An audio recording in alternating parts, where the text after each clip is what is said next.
goes with you. No. This is a third violation, Mr. McCollum. It's not going to continue to happen. All right, Mr. McCollum, good morning, sir. Number one, don't email me. That's not a good thing, man. Really, because I'm supposed to be neutral, detached. So I don't know what happens until if it goes to trial. So just, it's okay. But just from now on, all right? So you now stand charged. You picked up a terroristic threat of a family or a household member. You're facing up to a year in jail and or a $4,000 fine. We're going to do probable cause. You have the right to remain silent. Right from the jump, we've got a judge who is done with excuses, and Mr. McCollum is walking in with violation number 3. Yep, 3. If you're keeping track, that's the point where judges stop smiling and start sharpening the legal knives. Let's see how fast this goes off the rails. Anything you say can or will be used against you. You have the right to have an attorney present. If you cannot afford one, one will be appointed to you. I don't know what happened in this case. I'm just now seeing it for the first time. All I know is that you're on bond for this case, for another case, and now you picked up a new one. So let's go forward and. Officers were dispatched to a residence in Harris County, Texas. Complaining witness showed officers text messages ranging from May 2024 to November 2024, where the defendant sent her photos of guns and threatened to shoot the complaining witness and their child. Defendant also stated he would shoot up her house and hoped that he would hit her and the child. When is the statement that he was going to shoot up the house? Was that from May and that he's just investigating this? Because that's not a terroristic threat. But if it was an active thing where he was... Well, it looks like the offense. So per the offense report, the actual offense took place on November 8th. Okay. But I believe that she showed them old text messages. Okay, so when was that statement that I'm going to shoot up the house and yada, yada, yada? Sure. Pause here. This is important. The judge is explaining the right to remain silent and right to counsel. Standard Miranda-style rights, sure, but in a probable cause hearing, this becomes crucial. One wrong word from the defendant, boom, it becomes evidence. And this man has a history of saying things he absolutely should not say. Take your time. And Judge, while they're looking, it's not alleged when the statement was.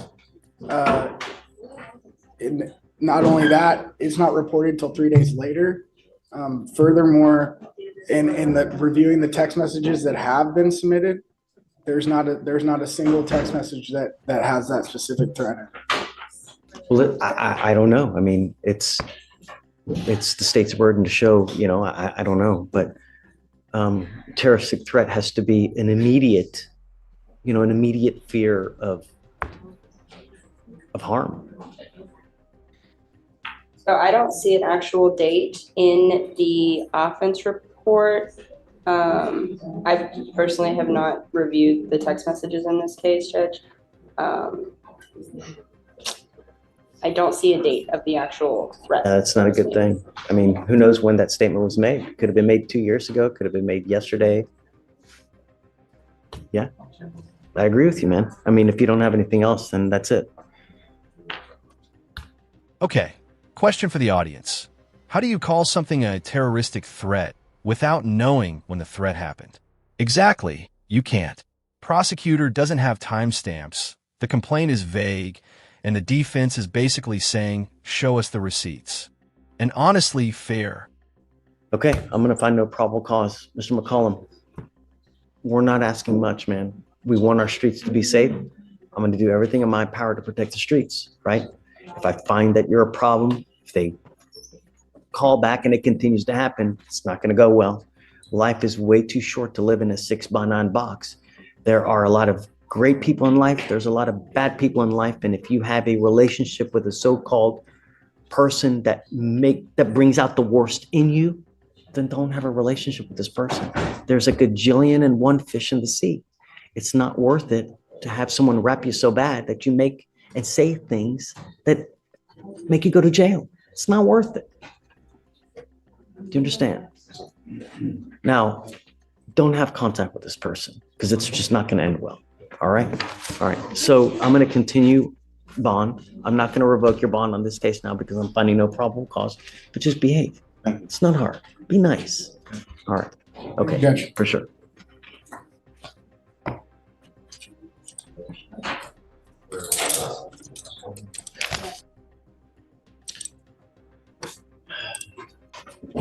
And there it is, no probable cause. This is huge. Judges rarely toss PC unless the state's evidence is seriously sloppy. This is the judicial equivalent of saying, come back when you have something real. But watch how fast the tone shifts when the conversation turns to bond violations. That's where things explode. Felicia, Yes, Judge. we ordered him to have a GPS monitor. Yes, Judge. We admonished you last time that there was absolutely zero tolerance. And now we have a third bond violation. What was the nature of this violation, please? So it's that we lost cell on it, so either it wasn't charged properly or something of the nature, it's just, So he had a dead battery. yes. And then- How long?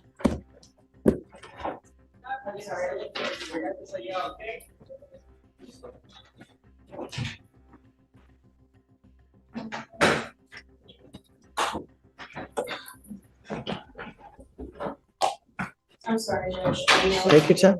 I'm in no rush.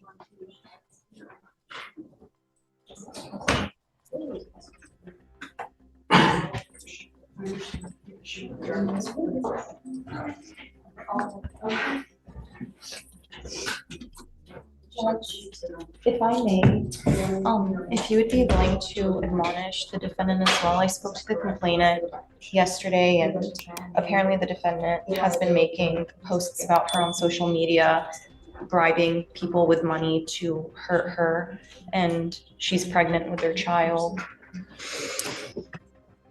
Judge, this complaining witness has been sending a bunch of messages to my client. She's been harassing him. I actually advise. Show me. I advise. Show me. Final. I did ask her to send me screenshots and everything, Judge, and she said that We'll she'll have a be- hearing. Show me. We'll have a hearing. Well- Show me what you got. We'll have a hearing over it. But all I know is this is your third bond violation. I'm not broke ankle monitor. Happy with you, Mr. McCollum. was broke. Judge, I saw that I don't think it turned back on at all from what I'm seeing on my end. But whenever he did report yesterday to have the device inspected, and they did just tell me that he did receive a new charger and new device. When did it die? What's It's the on the date? 14th. So from the 14th to today, when he got it back on, it's been dead. He got it on yesterday, Judge. Yes. Well, it was on To yesterday. the 17th. He did. It's been dead for 3 days. It was on yesterday. They called me yesterday and told me to go to pretrial and check out because they Your gave me. device has been dead since December 14th. I and- was unaware of that, sir. I never knew they didn't give me no text or nothing. I was unaware of thinking it's charging. They gave me a new And Judge- charger. Judge, with all due respect, he went there on Monday. They gave him a new charger and a new device. So it seems to me that it's a technical issue. So Judge, I would. You're supposed to charge it on a daily basis. Am I Even in the pretrial, they charged it and they seen that it was charging, but it was still something messed up with the charger. So they gave me a whole new thing again. How often is he supposed to charge it? I think they're advised to charge once a day for at Okay. least an hour. I'm not buying it. I'm sorry. All right, deep breath, because now we enter the land of GPS monitors, dead batteries, and excuses that judges have heard about 1,000 times. If you've ever wondered how many technical issues a court will tolerate today, you're about to see the limit. Sorry, Hunter. It goes with you. No.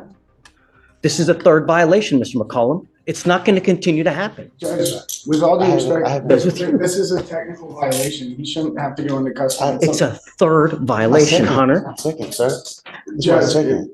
It's the first clearly, time. just please stop talking. Let me talk.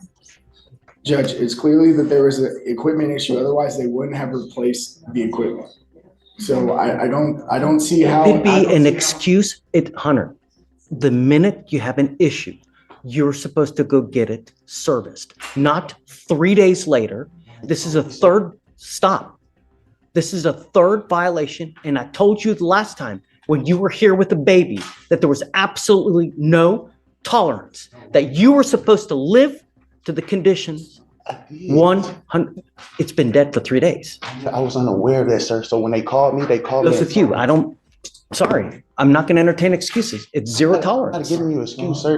They gave me a new charger and a new monitor. Judge. It's not like I didn't mess up anything. As soon as they called me, I Come on. Talk to your attorney. Judge, would you allow me to escort him up to felony court so that he can go take his plea today? The whole reason they had set the plea to after the holidays is so that he could do it after the holidays.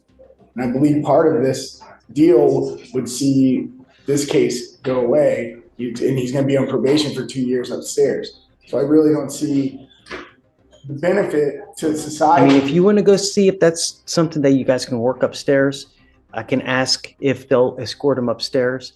But I can't continue to play this game, Hunter. I understand, You know, Judge. I mean, really, we ask you over and over and over to comply. I'm not asking for much, I right? understand, And Judge. it's been dead for 3 days. You know it's been dead because you're supposed to charge it. So you're supposed to charge it on a daily basis. So for you to come here and tell me I didn't know, it's disingenuous. It's just not true. So, but My I'm happy frustration as to a acquiesce. attorney is I've seen this with multiple clients where there are technical issues that happen with these devices. I've seen it with multiple clients where they're unable to charge. Okay, if you see it on the 14th that you have issues, then you go immediately. You don't wait 3 to 4 days later, especially when you've had violation after violation after violation. I think that your complaining witness may be here too. Rosette, CW may be here as well. Judge, I'm not sure.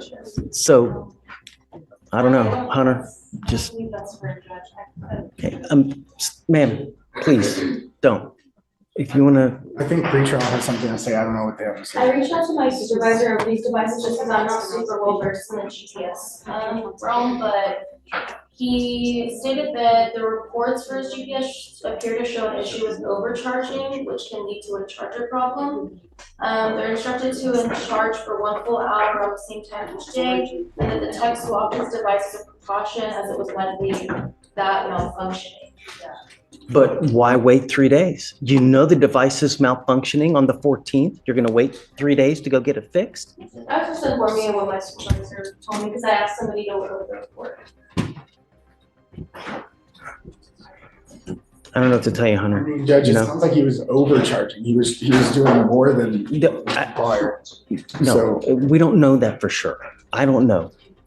See what documents that you can show me that you can get that there's some kind of malfunction. But nevertheless, it's a third violation. On the 14th, if he has issues, perhaps even go the next day on the 15th. But you wait 3 days, and the only reason he did it is because I hauled him into court and I told him to be here on the 18th. Otherwise, who knows what would have happened. See what you can find and then show me. I'm all eyes.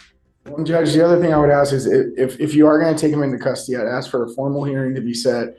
And since this was set within less than 24 hours, I do believe it violates his due process to go ahead and take him into custody today. Yeah, Just show me what you can find, Hunter.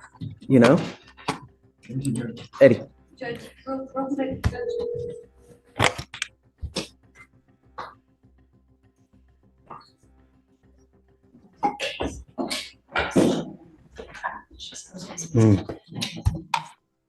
Right. Okay. Get what records you can. Show me something. Okay. Guys, are you ready? Yes, Judge.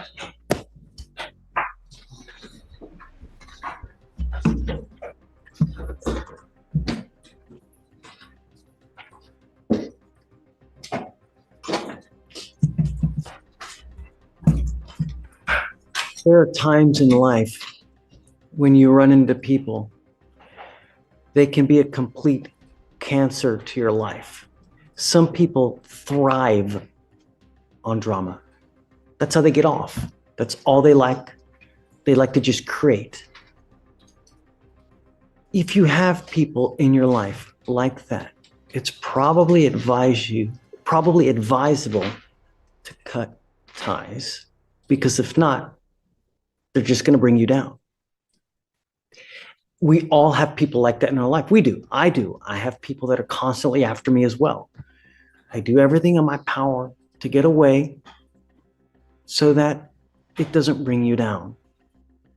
The problem is, Mr. McCollum, is when we have situations where there are repeated bond violations, I take issue with that. And I can't let people go when they continue to have violations. But I want to know that it's a true violation. I have ordered him not to have contact with this person, correct? Just, I'm not asking much from you. The only thing I'm asking you to do is stay out of trouble, keep your monitor on, and don't have contact.